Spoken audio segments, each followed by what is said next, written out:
This is Doctor Talks, real talk from real doctors on the issues that matter to you most. Hello, everyone, and welcome to another special segment from the Alzheimer's Summit. I am very excited to have with me Dr. Drew Ramsey. My name is James Maskell. I'm one of the hosts here on the Reversing Alzheimer's Summit, and I've known Dr. Ramsey for more than a decade and know about him being on the leading edge of really understanding how to build a healthy brain. And to that end, he has had a clinical practice for 2 decades, and he has a book called Healing the Modern Brain. And I just thought this would be such an interesting take for Summit, because ultimately we are not just healing a brain in the context of who we've been as a society historically, but we're doing it in the modern era. And so I thought that would be a very relevant and interesting take for all of us, considering many of the things that our brains are interacting with hyper novel. And, we didn't have any context for even 10 or 20 years ago. So Dr. Drew Ramsey, welcome to the summit. Thank you, James. It's great to be here. Everybody watching, great to be with you and stoked to do another summit. I'm realizing, seeing the summit, probably a lot of you who purchase end up having access to the Depression and Anxiety Solutions Summit, where we talk a lot about Alzheimer's disease and this real connection we see. People wonder, like, why talk to a psychiatrist about Alzheimer's? It's like, because we're the doctors who are going to help you prevent Alzheimer's disease, probably more than any other. Like, how do we do that? Well, because I think mental health professionals are in the business of affecting change in people's lifestyles. And we do lots of psychotherapy, we have lots of medications, but we also know that all good mental health professionals are getting people motivated to take better care of themselves, eat better, sleep better, move their bodies more. And that's, as we see over and over again in the data, that's like, those make the biggest impact, those lifestyle differences when it comes to Alzheimer's risk. And then for so many of my patients and folks, kind of in my era, like the 50 to 70, where you're like, do I know where the keys are? Like, do I remember all the names? Is it just a bandwidth issue? Am I tired? But like, kind of what's going on upstairs? Lifestyle medicine, mental fitness, these tenets of mental health and healing the modern brain are all about, look, you got to do more. You just got to do more. You're going to, one, feel better about it. But this modern part, and me, James, I'm not much of a fear monger, right? But there's a little more concern than I ever had before. Just, it's like there is a lot of novel stuff we're interacting with, whether it's molecules or whether it's media or whether it's personalities. And, there's more kind of eroding some of the foundations of what's always created our mental health, the quality of our relationships. And so, it's a big, big impact. And I also think for all the folks watching who, are family members or caregivers, right? There's just the way that mental health is kind of throughout the illness of Alzheimer's. Yeah. Well, look, I think that if mental health professionals come from the Drew Ramsey school of improving brain health, then I think we'd be in a different position. But I do think the majority of mental health interactions that people have do not include, lifestyle modifications as a primary driver. And it's certainly something that we're looking to, change here at the beginning with this summit, but also, with True Neuro and the work that we're doing to make it easier for any health professional to make lifestyle recommendations and support people in their journey, and it hasn't always been in scope, right? Has it? When you started Ripple, when you and I met, it's actually almost 2 decades ago that we met, James. We've known each other a long time. In the health recommendations of all the organizations, American Psychiatric Association, World Health Organization, like there wasn't diet and exercise like in those evidence-based recommendations. And so I think what's shifted is there are more people engaging in those evidence-based protocols than ever before. There's more kind of community standard in mental health around lifestyle medicine than ever before. But, I think you're right. It's not what people expect. When I ask people like, hey, I want to talk about, some factors in your life that really matter for your brain health and mental health. Can you tell me a little bit about what you eat? And these days people, especially because it's me, people expect that question, but I still, it confuses people. Like, why does a psychiatrist want to know what I had for breakfast? And even though we know it's common sense, it's like, where else does magnesium, folate, zinc, omega-3s, like, where else does it come from besides breakfast?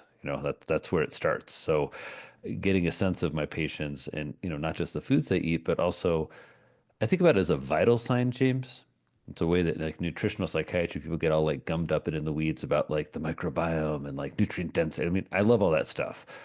But the part of nutritional psychiatry for me and really where mental fitness kind of evolved from was this notion of seeing other metrics, other windows that I could have into my patients' lives that would tell me about them. That kind of classic advice in writing, like show me, don't tell me.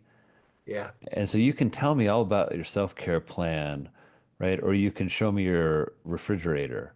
You can show me the affect on your face when you're talking about dinner time. Or is it like soulless, like horrible chore? Sometimes like that for all of us, right?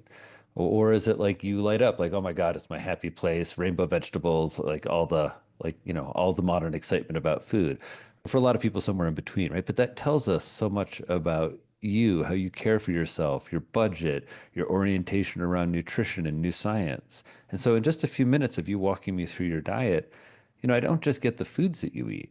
I get this notion of like you as a human in this kind of modern milieu of wellness and health information. And then just again, I'm a clinician, James, like the rubber hits the road. You're going to be in the grocery store. You're going to get stuff that's different. What and why? And how do we sustain those habits? Yeah, I love that. And I also feel that you actually get a full psychosocial picture too, because it's not just like what are you eating, but who are you eating with. And I think obviously with the role that the community plays in health, you get that through the food lens too. So that's really, really cool. And I hadn't thought about that before, but now I'm excited about that. Let's just start from the beginning. I mean, you're talking about healing the modern brain and getting it to a point where you can build. What is the foundation of that healing? You mentioned, food is a starting point, but what are some of the core tenets? Yeah, so I go through the tenets, and I think the first part of the book, the starting point, is really asking people to think about the milieu we're in, where there's a lot of sensationalistic kind of headlines. I think there's a lot of misinformation about treatment and treatment quality and treatment safety. Sort of like what's portrayed almost as like doctors haven't paid attention to what they're prescribing, or that we don't like study and understand. Like I would say SSRIs and psychiatric medications are probably the most scrutinized class of medications in the history of the world, period. We know more about them, but it's kind of presented as like, we don't know anything. All the theories that have been about are wrong. It's so I think the first step that I ask of people is to take your mental health and mental fitness seriously. And that means using real evidence, real data, and real experts, because it's not something that you should be playing around with. Like I see a lot of people playing around with. I see people coming in and the advice they're getting is garbage. And it's from people who have no business talking about mental health. So I think that's step number one. In the tenets, we start with self-awareness. The tenet of self-awareness is so critical because until you know what you're struggling with, you have words for it, you're engaged with the process of healing around it, you're hosed. Like there's just no way you're going to get better because you're not actually focused on the right things. I see this all the time in my practice. People come in and they've been through the kind, no offense to integrative and functional medicine, but they've been through the ringer and they've tried it all. They've had all the tests, all this, and it's just so obvious what's wrong with them from a mental health perspective, but they haven't been seeing mental health clinicians. And so that happens a lot. That happens a lot around trauma, unfortunately. But that kind of know the car you're driving, or as I say a lot, know the hand that you've been dealt. Like our job in healthcare, a lot of times, is helping people be better poker players. And in mental health, a lot of times, where I think we do a different and better job, is we actually want to sit with the cards that you've been dealt. Be like, who gave you that one? That two of spades. Oh, huh. I see you got an ace there. Like, where did that come from? How do you play that one? Huh? What is that? So we want to really help people in mental fitness understand self-awareness, what you uniquely are moving towards. As a clinician, it's hard to write a book, James, because my work is very, very personal and specific. There are words I will use with one patient, and I will not use those words with any other patient. It's almost like a co-created lexicon or language.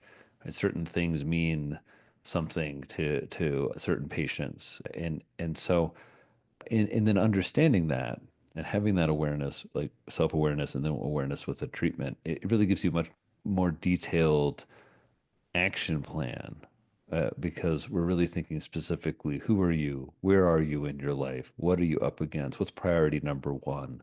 What are we going to tackle this week? Um, so we start with self-awareness, because I find just so often people are having a hard time with the reality of what's in front of them. Yeah. And then oftentimes a hard time in the reality of like, hey, you bring a lot of assets to the table. You know, a lot of times we're in a culture where people are really focused on their deficits. And I think mental health tends to focus on like symptoms and deficits. Yeah. And, every good clinician knows we want to focus on your strengths. Like if you're struggling with Alzheimer's disease and you've got a family, and a good network of support, that's an incredible strength.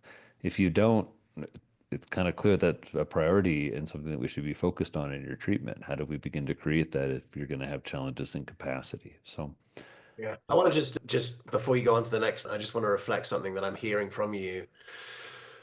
I've heard people say that sort of mental health professionals are the new primary care because they actually have, the time with people in a way that they don't get with their primary care doctor or otherwise. And what you just described there is, I think, a perfect example of it. Like if you look at an optimal medical relationship in my mind would start with an idea of like where people's strengths are. If you look at that, where coaching has kind of made its way into medicine, that mhm. would be a place where we start. Like, what are the strengths of this person and also maybe in the collective. And I just feel like what you're saying there is extremely valuable for every person, but they are not getting that from their primary care doctor, and they are not getting that from like conventional medicine. And now that what you're saying contextualizes why, if someone is starting with self-awareness in a mental health relationship, I can see why that's so valuable. Yeah, I wish we would be the primary care doctors because we have the time. You come to see me, contact me, schedule an eval. I'm with you for 75 to 90 minutes, like first session, just sitting, talking, listening. Follow-up sessions are 45 minutes. If you push me, I'll see somebody for 30 minutes. I never see a patient for less than 30 minutes. And usually I can't really do anything particularly interesting or good in less than 45 minutes. So that's not a sustainable model. We can't be primary care in a way. I just can't treat enough people. I marvel at my colleagues. I know they get a lot of flack in primary care. The idea that you're going to have one of my buddies in Indiana is a primary care doc, is like a patient caseload, I think, of over 3,000 patients. And so for him to simply, ask about anxiety, depression, cognitive reserved memory, do a couple screening questions, and if he's bold enough, write a prescription. It's almost like a miracle in the sense that the mental health is even attended to because people have such little time. It it it is what we want, though. I think where patients like it when they find a mental health clinician that's good. It's you remember them. I think right now, probably almost all of my patients on my caseload, like I can tell you their medical regimen, like what they're taking. For most of my career, I've been able to keep in my head what they've taken in the past, and you get a good sense of their history. You need to remember all of their family members, family member names, pet names, schools, their kind of institutions they're affiliated with. It's like a great cognitive challenge being in a mental health space, and you need to keep that kind of active and live. And so it's a lot different than other settings. It's something I've had a lot of patients who have mild cognitive impairment. I'm not an Alzheimer's or dementia expert, but people or their family members will come in for regular therapy to really kind of stay on top of everything because it's one of those illnesses that, if you have it, it can be elusive at the beginning and it's a little hard to confront what to do. And if it's a family member, they often need a lot of, it's a lot of things that have to happen before, more severe symptoms take hold. So it's a time to be very active in terms of caring for your mental health. But James, thanks. I'm glad that you noticed that about me. I wish I was a more efficient and scalable model because I really enjoy my work. I see people get better. I'm really inspired by that. And I see mental health care and a lot of what we have working very well. It's just, it's not the most efficient system. Yeah. Well, that's a great first tenet with self-awareness. So why don't we dive into the next one? Yeah, well, let's go. I don't think we'll have time for all of them, but the next one is nutrition, and people know my work, I think, in Eat to Beat Depression and Anxiety, my last book, and also Eat to Beat Depression, our e-course up on my website.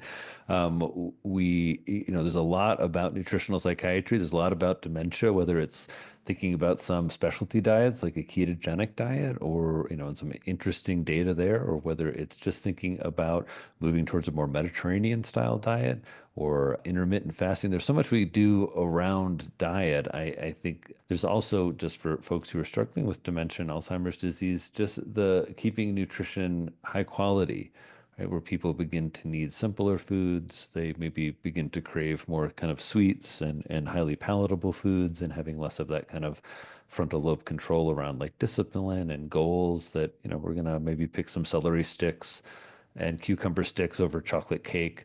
And so nutrition is obviously very important. Studies showing that people who have clinical depression who adopt a Mediterranean style diet, data from randomized trials showing about a third of those people going into full remission, at least 3 trials showing that now. And that ubiquitous thing we hear, James, right? Too much ultra processed food. So look at your plate, right? Is it beige? Is it processed food? Or is it filled with colorful plants and vegetables and healthy proteins? So, I think nutrition, people know a lot more and than they think. And so if you're confused, go on my Instagram. I'm one of those people. I'm one of those docs. Like, I walk the talk. I post what I eat, except for the black and white cookies, which.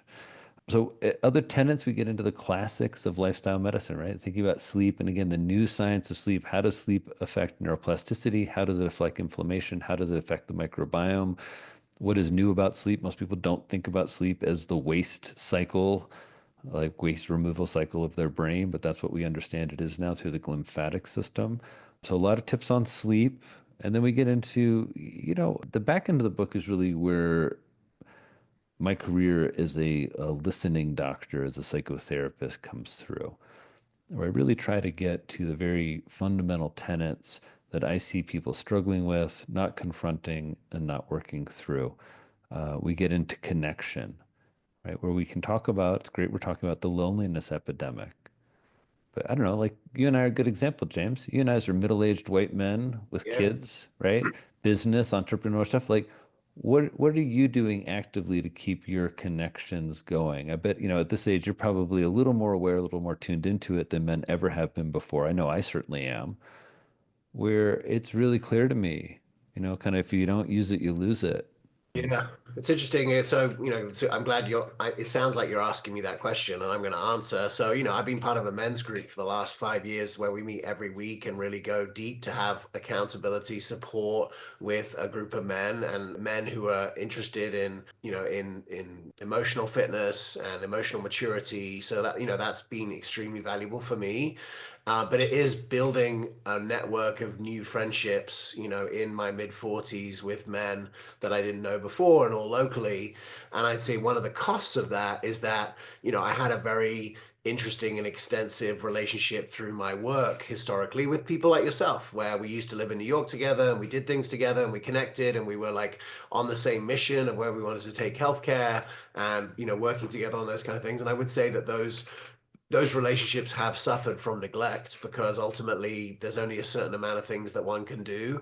I'm gonna give you a little reframe interpretation there, Yeah. James. Reframes are my what? Just because James is a daddy in his 40s, right? And this idea that like the other relationships have deteriorated. To me, it sort of doesn't take into account a really important factor in that equation, that James is a loving father and husband.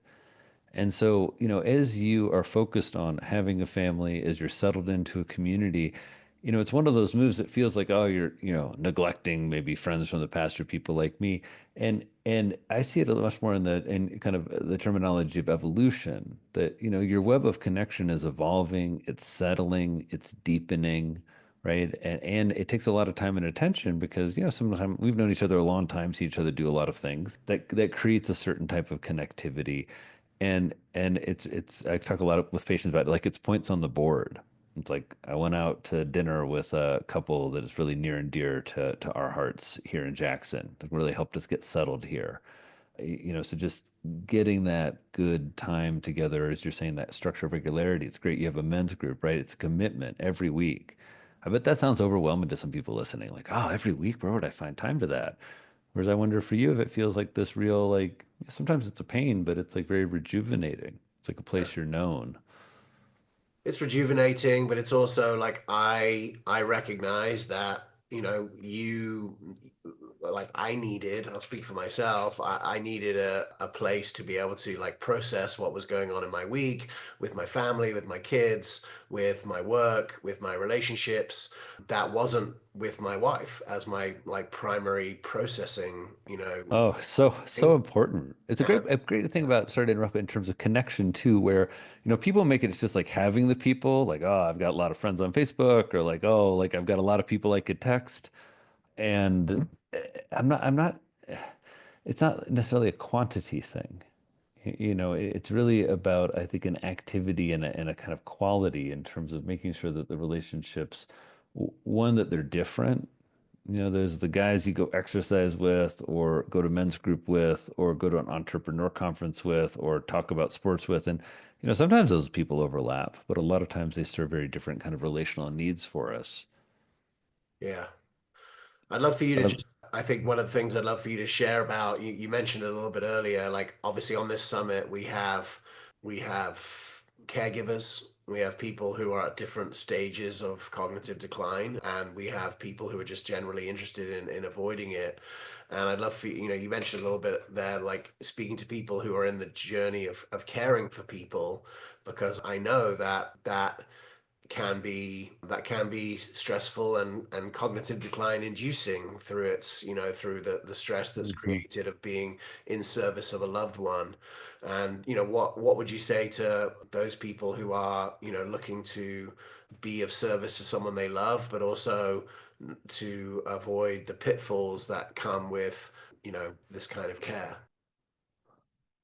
Well, I can probably answer that a little bit most from my personal experience. My parents are both in their 80s and pretty cognitively intact in a lot of ways. But, like everyone in their 80s, I certainly noticed some changes, and certainly changes in our relationship. I think for me, there's been a big step if you're in a caregiving role of understanding that you're maybe still thinking about your parents or your loved one as they were in their like 50s or 60s or before there was any sign of the disease. I do that a lot, where my kind of expectation, relational expectation, isn't dialed into the reality of where somebody is and what their needs are.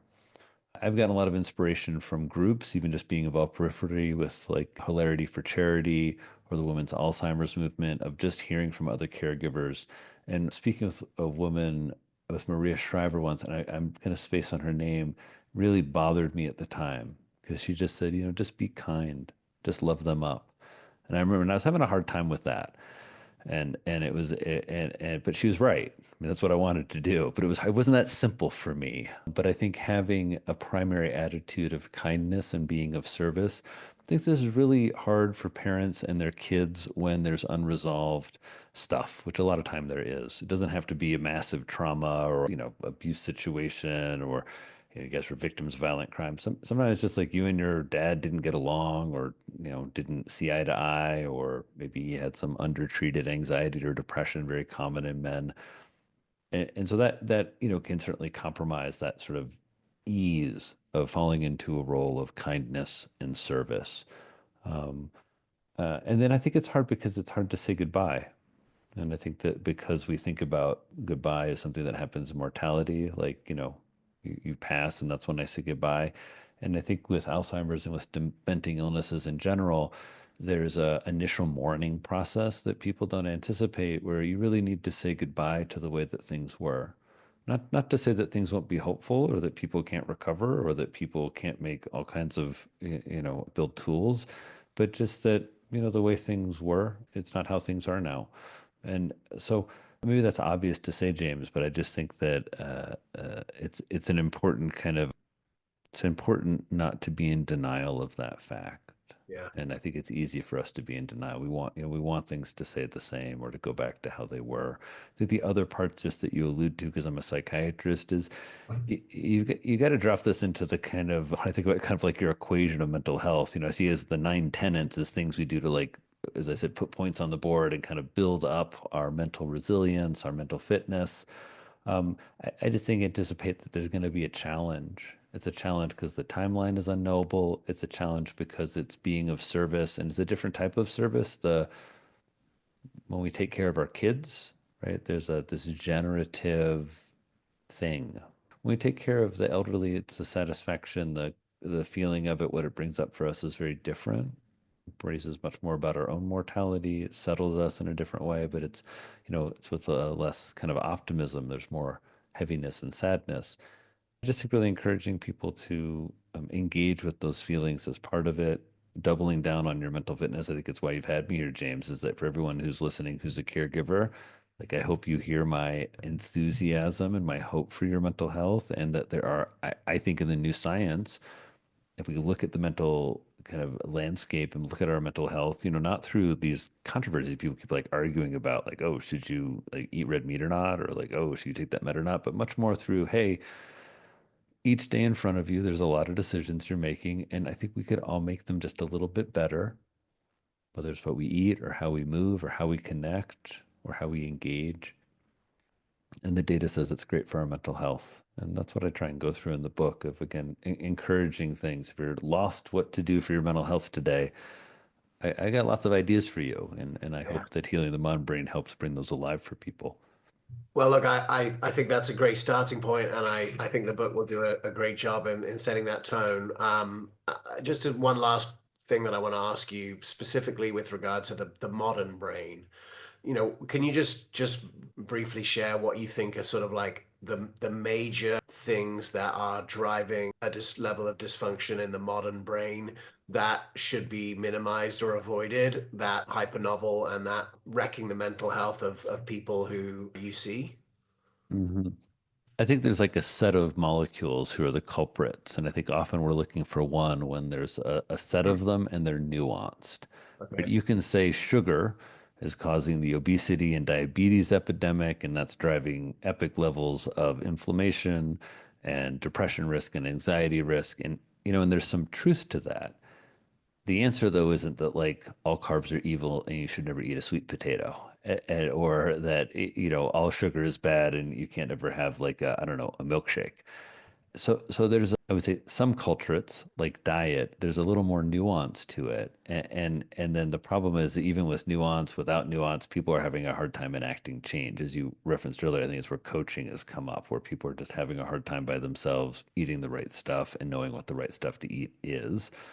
Then I think there are the molecules that are the question mark, like microplastics in our brain. Like maybe that's just getting me ready for Elon's implant. So I got a little plastic up there already. I don't know. Like I don't know what that's going to feel like, but just a new set of molecules. And as I've kind of always preached, whether it's from the food standpoint, right, of asking people to move away from the 40,000 chemicals that are in the grocery store to like the natural, real ones, apples, pears, salmon, like real food.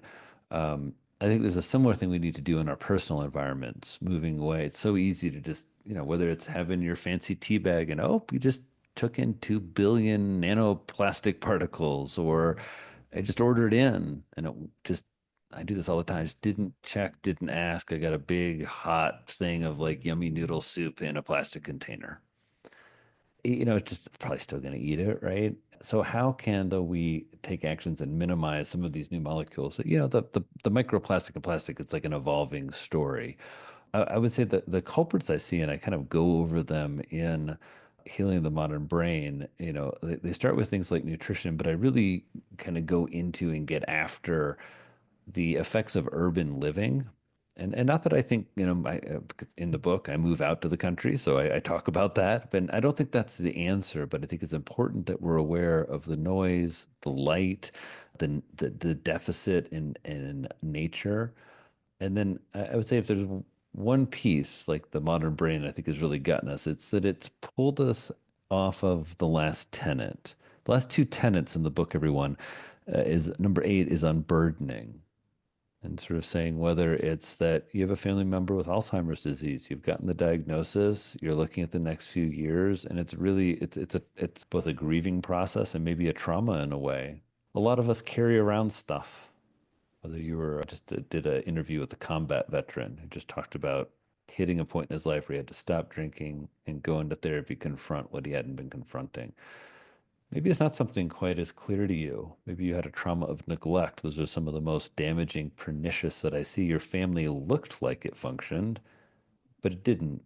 It didn't take care of you. It didn't help you develop in some fundamental way. So unburdening is asking people to not run, and not blindly unpack and not run down to Peru and do lots of ayahuasca, but to sit with what has happened to them and how it's in their way. And then the last is purpose. And if I think about like what has caused some of, and yes, like what's a major driver? I think people have lost a sense of purpose. I think there's a digital distraction where we think our purpose is to get more followers or learn a new dance or get our telomeres longer or eat more protein so our muscles are bigger so we live forever.